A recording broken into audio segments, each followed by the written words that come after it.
చిన్ని గారు అద్భుతమైనటువంటి ఈ పార్టీని నిర్మాణం చేయటం కోసం పేదవాళ్ళకి మధ్యాహ్నం పూట ఉచిత భోజనం పెట్టాడు. ఆయన ట్రస్ట్ కింద, కేశినేని ఫౌండేషన్ కింద ఎన్ని అభివృద్ధి కార్యక్రమాలు చేశాడు, ప్రజల్లోకి వెళ్ళాడు. జగన్మోహన్ రెడ్డి గారిని ఎదుర్కొన్నటువంటి తీరుతెన్నులు మీరు అందరూ చూశారు.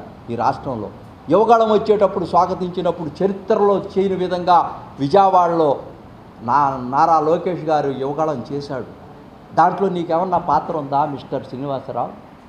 చివరిలో నీకు బట్టలు కుట్టించుకొని అప్పుడప్పుడు వచ్చావు, నువ్వు ప్యాంటు చొక్కా వేసుకొని, నీకు అసలు చెప్పులు కూడా లేవు, పరిగెత్తుకుంటూ వచ్చి నిన్ను ఏదో అక్కడ ఎస్సీ కాబట్టి ఉద్యమం చేసావని నిన్ను అక్కడ పెడితే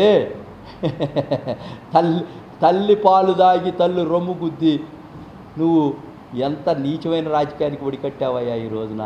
అసలు చిన్ని గారిని చూస్తే ఏమన్నా అనిపిస్తుంది అసలు ఎవరికన్నా అట్లా మాట్లాడాలని? నువ్వు లైన్ తప్పావు కదా, లైన్ తప్పావు నువ్వు. నిన్ను పార్టీ రేపు చంద్రబాబు నాయుడు గారు వస్తున్నారు, చంద్రబాబు నాయుడు గారు సమక్షంలో దీన్ని క్రమశిక్షణా చర్యలు, వారు ఏమి చెబితే దానికి నేను సిద్ధమన్నావు. నువ్వు ఏమని నిన్న వెళ్తా నువ్వు అంటే దేనికి సిద్ధం? స్వామిదాస్ గారికి అసలు ట్విస్ట్ చేయాల్సిన పనే ఉందండి. ఆయనకి నీకేం సంబంధం? అసలు నువ్వు తిరువురికి అసలు నీకేమైనా సంబంధం ఉందా? అసలు అదోరికి నీకు తిరువురా? అసలు నీకు ఆయనకి ఏమైనా సాన్నిధ్యం ఉందా? ఏమండి మేము గుంటూరులో ఆయన వరప్రసాద్ గారు మేము అందరం కలిసామండి. అసలు నువ్వు అక్కడ యుద్ధం చేస్తుంది ఎవరి మీద? వైఎస్ఆర్ పార్టీ మీద. నువ్వు ట్విస్ట్ చేస్తే ఎట్టుంటుంది? అసలు అర్థం ఉందా నువ్వు చేసేది? రాజకీయాలా ఈ జనమందరూ ప్రతిపక్షంలో అంటకాగిపోయి అసలు నువ్వు ఏమంటే 10 ఏళ్ళ నుంచి ఇక్కడ పార్టీ లేదండి, నేను వచ్చాను, నువ్వేదో పెద్ద పుడింగివా పొడవటానికి? ఒక గాలి వచ్చింది, చంద్రబాబు నాయుడు గారు కావాలనుకున్నారు, జగన్ గారు వద్దనుకున్నారు. దాంట్లో ఎవరు టికెట్ ఇచ్చినా కూడా గెలిచేటువంటి పరిస్థితుల్లో ఉంటే దాన్ని నువ్వు ఓన్ చేసుకొని చిన్ని గారిని ఎంపీగా నిర్ణయిస్తే నేను గెలిపించానని చెబుతున్నావంటే నిన్ను చూసి ఏమనుకోవాలి సార్? ఏమనుకోవాలా? Okay, I'm coming to the conclusion. వీటన్నిటి మీద ఆయనకి అసలు నేపథ్యమే లేదు. ఆయన పుట్టుకే రాజకీయాలు కాదు. ఆయన ఇక్కడ బలహీనతలను అడ్డం పెట్టుకొని అప్పుడున్నటువంటి సర్కమ్స్టెన్సెస్లో ఎక్స్ప్లాయిట్ చేయడం కోసం వచ్చాడు అంతే. ఈస్ట్ ఇండియా కంపెనీ ఆయన ఒక దుర్మార్గమైనటువంటి ఆలోచనతో వచ్చాడు. డబ్బులు సంపాదించాలా, సినిమాల్లో చూపించినట్టుగా ఒక ఎమ్మెల్యే అయితే కోట్ల రూపాయలు సంపాదించుకోవాలా అనేటువంటి ఒకే ఒక ధ్యేయంతో అతను వచ్చాడు.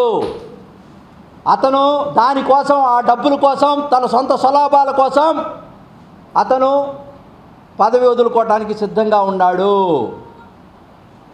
ఇది ధర్మం కాదు నీకు. నువ్వు ప్రజలకు సేవ చేయడం కోసం ఓట్లేసి గెలిపించారు నేను, ప్రజలందరూ కూడా ఆశీర్వదించారు. ఇంకా ఎప్పుడు కూడా నువ్వు ఇటువంటి వ్యాఖ్యానాలు చేస్తే, ఇంకొకసారి వ్యాఖ్యానాలు చేస్తే, నీకేదో క్యాస్ట్ కార్డు ఉందనుకొని నువ్వు ఏదో దాన్ని తీసుకొని రాష్ట్ర వ్యాప్తంగా ఏదో మాట్లాడదాం అనుకుంటా ఉన్నావు. అవన్నీ పప్పులు ఉడకవు. ఇది ఒక పార్టీ లైన్లోనే మాట్లాడాలా. నేను 82 నుంచి రాజకీయాలు చేశాను, ఉద్యమాలు చేశాను. నీకు అసలు ఏం తెలీదు ప్రజా జీవితంలో. నాకు చైర్మన్ ఇవ్వాలని చిన్ని గారు చెప్తున్నారంటే నేను వచ్చినప్పుడు నాకు లోకేష్ గారు, చంద్రబాబు నాయుడు గారు, ఇక్కడ ఉన్నటువంటి వీళ్ళంతా చిన్ని గారు సమక్షంలో నాకు రేపు ఎలక్షన్లో చేస్తాను, 3 రాజధానులు డిమాలిష్ చేస్తాను, జగన్మోహన్ రెడ్డిని నేను హామీగా ఇస్తున్నాం, పదవి ఇస్తానని చెప్తే నా గురించి అన్నీ తెలుసు. నన్ను పార్టీలోకి ఆహ్వానించారు. నేను పార్టీ లైన్ తప్పకుండా పార్టీ క్రమశిక్షణతో ఇవాళకి 2 సంవత్సరాలుగా పార్టీ కోసం ఆత్మహత్యలు తప్పించి హత్యలుండవు. కొలిపుడి శ్రీనివాసరావు గారు, నేను చెప్పదలుచుకుంటే సుంకాలుగా పుంకాలుగా అసలు నువ్వు చేస్తున్నటువంటిది నరకాసురుడు ఏ విధంగా బకాసురుడు చేశాడో అంతకన్నా దారుణంగా రాజకీయాలు చేస్తూ ఉన్నావు. ఖబర్దార్, మా జోలికి వస్తే నేను రాజకీయాల్లో, ఉద్యమాల్లో కేశినేని శివనాథ్ చిన్ని గారి యొక్క రాజకీయ జీవితాన్ని నువ్వు ఏదో చేద్దామనుకున్నావు, నువ్వే మస్ అయిపోయావు. పెను మీద నుంచి పొయ్యిలో పడ్డావు, నువ్వు నుసైపోయావు. నువ్వు సూర్యుడి మీద ఉమ్మేస్తే ఏమి కాదు, అది నీకే తగులుద్ది. నువ్వు ఇక రోలెక్స్ వాచీలు, 30,000 సొక్కాలు ఇంకెట్టేస్తావో మేము చూస్తాం. నువ్వు ఎట్టా అక్కడ రాజకీయాల్లో దందాలు చేస్తావో చూస్తాం. రేపు చంద్రబాబు నాయుడు గారు తీసుకునే నిర్ణయానికి పార్టీ నాయకులుగా మేము కట్టుబడి ఉంటాము. ఇటువంటి వాళ్ళని పార్టీలో క్రమశిక్షణగా ఏదో ఒక విధంగా నిలువరించకపోతే పార్టీకి పట్టినటువంటి చెద పురుగుల్లాగా పార్టీ నుంచి లబ్ధి పొంది ఎమ్మెల్యే అపాత్రదానంతో ఈ రోజున మమ్మల్ని పార్టీలో మేమందరం కోటి ఆశలతో ఉన్నాం. ఈ పార్టీ బాగుంటేనే అందరం బాగుంటాం అనేటువంటి దాంతో మేము ఇప్పుడు దాకా కూడా సంవత్సరాల నుంచి ఓపిక పట్టాం. ఇక ఓపిక లేదు, ఇక లేదు. కలబడతాం, నిలబడతాం, బుల్డోజ్ చేస్తాం, తొక్కుతాం, నొక్కుతాం, నారా తీస్తాం. రాజకీయంగా వ్యక్తిగతంగా కాదు. We're not against by anybody personally, we're against their attitude. MLA యొక్క యాటిట్యూడ్ని మేము వ్యతిరేకిస్తూ ఉన్నాం. ఇది కరెక్ట్ కాదు. కేశినేని శివనాథ్ చిన్ని గారి సైన్యం ఈ రాష్ట్రంలో, ఈ ఆంధ్రప్రదేశ్లో మేము లోకేష్ గారిని, చంద్రబాబు నాయుడు గారిని కాపాడుకోవటం కోసం ప్రాణం ఇవ్వడానికి కూడా సిద్ధపడ్డాం. ఈ యొక్క నగ్న సత్యాల్ని ఈ రోజున ఆ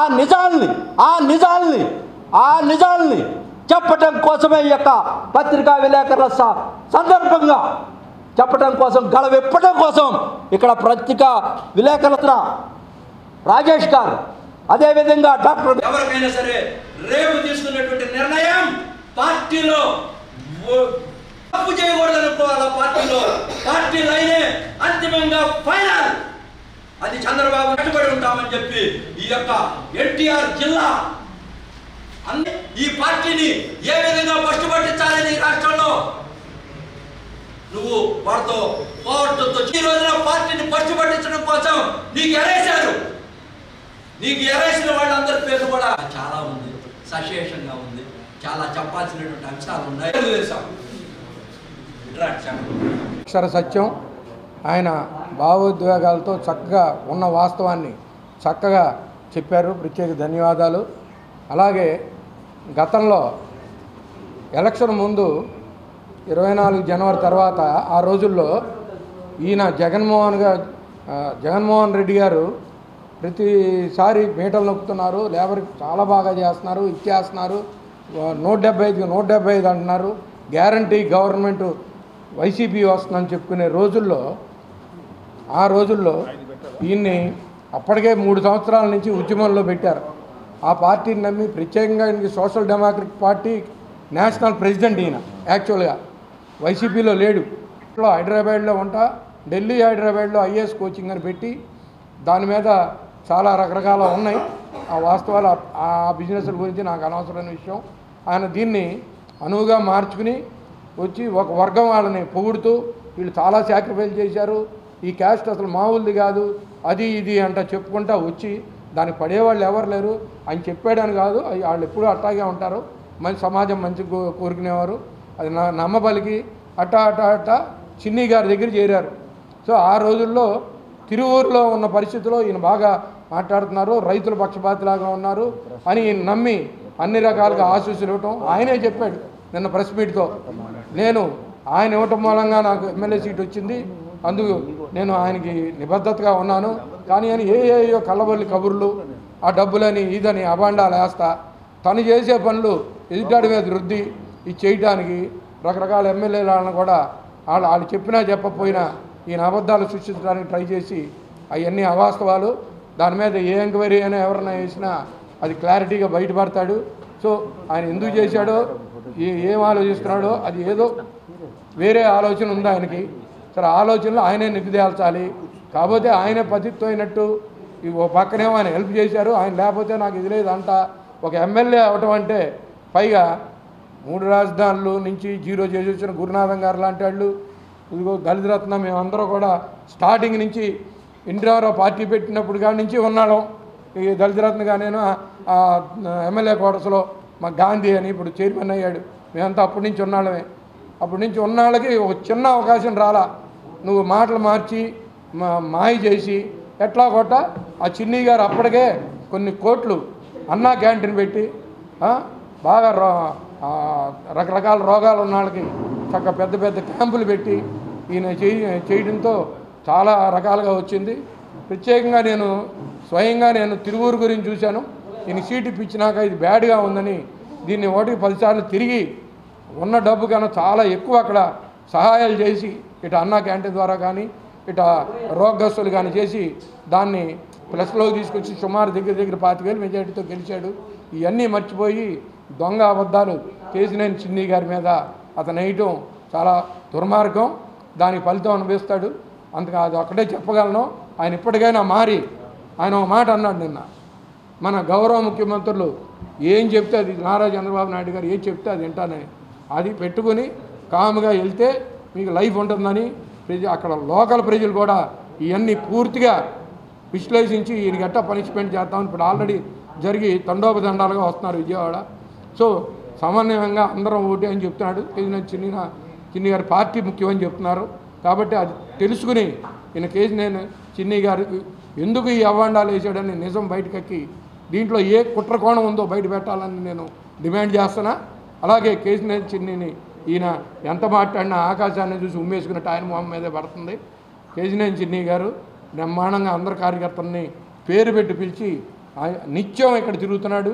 ఇంకా మొన్న అమ్మవారే ఇది మైండ్లో ఆయనకు వచ్చి కనీసం స్వార్థం లేకుండా కమిటీలో కూడా లేకుండా విజయవాడలో మంచి వాళ్ళని కమిటీలుగా అలాగే చిన్నప్పటి నుంచి తనతో సినిమా రంగమే కానీ మోటార్ ఫీల్డే కానీ వెనకాల ఫాలోవర్స్ కానీ 30 ఏళ్ళ నుంచి ఉన్నాళ్ళు చక్కగా చేసి దీన్ని బ్రహ్మాండం జిల్లాకి వెళ్తే అక్కడ కూడా చెప్పారు చిన్ని గారు అమ్మవారి ఉత్సవం ఎంత బాగా చేశారండి అని. లాభాలు పొందిన ఇతను కూడా ఇట్లా అబాండాలు చేయటం మేమంతా ఖండిస్తున్నాం. ఈ కుట్రకోణం బయట పెట్టాలి.